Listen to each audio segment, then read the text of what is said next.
Ha! Lady Booby keeps me waiting yet again. She has no respect for legal counsel. What shall I do? I do not know. It is a travesty not to be born. Oh, Lady Booby, your counselor of law awaits.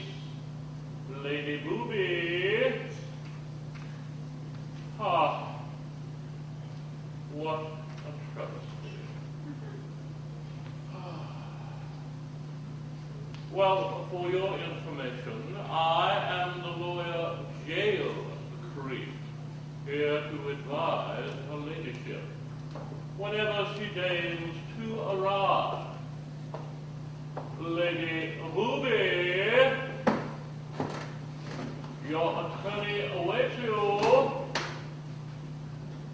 Is that she now? Is she coming? Is that the Lady Booby? And there she is. It most certainly is. Huh. Excuse me. Well, your To ladyship. what do I owe this visit? Well, the question rests, your ladyship, on whether the person is settled in the parish in fact or in law, or as we would define the terms, legalis or factotum. If he is settled in the parish in fact, factotum, then he is not settled in law, legalis. Whereas if he is settled in law... Don't tell me your facts and your ifs. I don't understand your gibberish. I'm simply resolved that the wench won't settle here. Let your law see to that, for I will not suffer such beauties to produce children for us to keep. Beauties indeed. Your ladyship is pleased to be married. Mr. Adams so described her to me.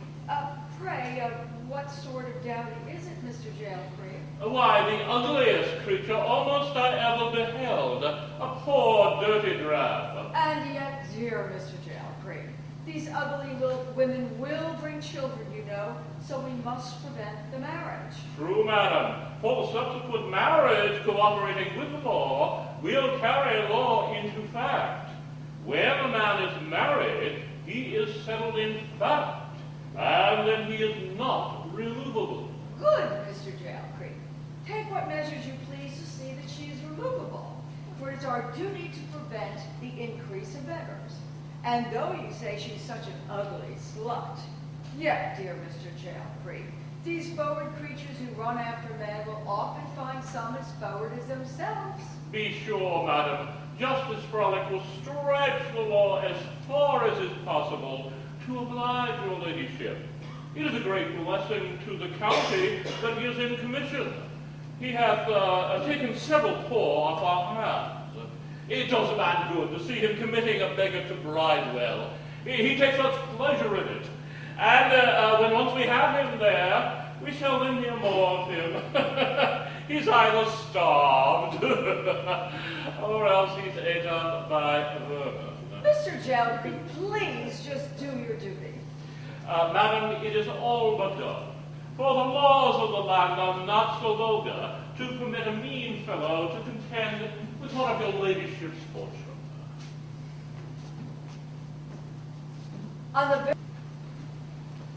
In all my years as a justice of this bench, this is the most shameful case it's ever been my misfortune to hear. I therefore declare that you shall be taken from this place and... Silence! This is a court of law. Your Honor, her ladyship wasn't looking for a hanging. Was she not? No, Your Honor. It's merely a matter of having them removed from the parish. Ah. Why did you not explain that in your deposition, Mr. Gaolcreep? You have not yet heard the deposition, Your Honor.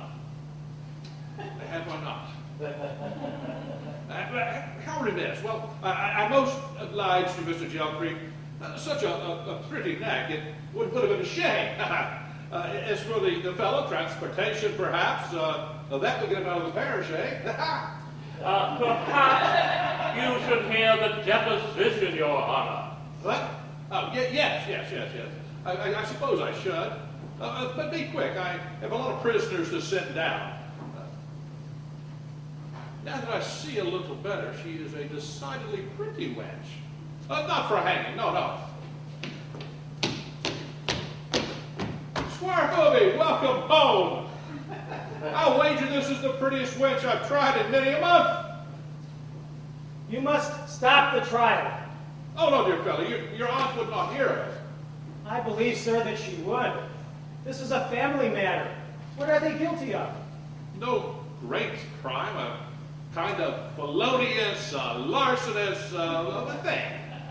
I shall only order them to Bridewell for a month. I believe I must order them a little correction, too, a little stripping and whipping. No! Mr. Gaolcreep, the deposition, if you would.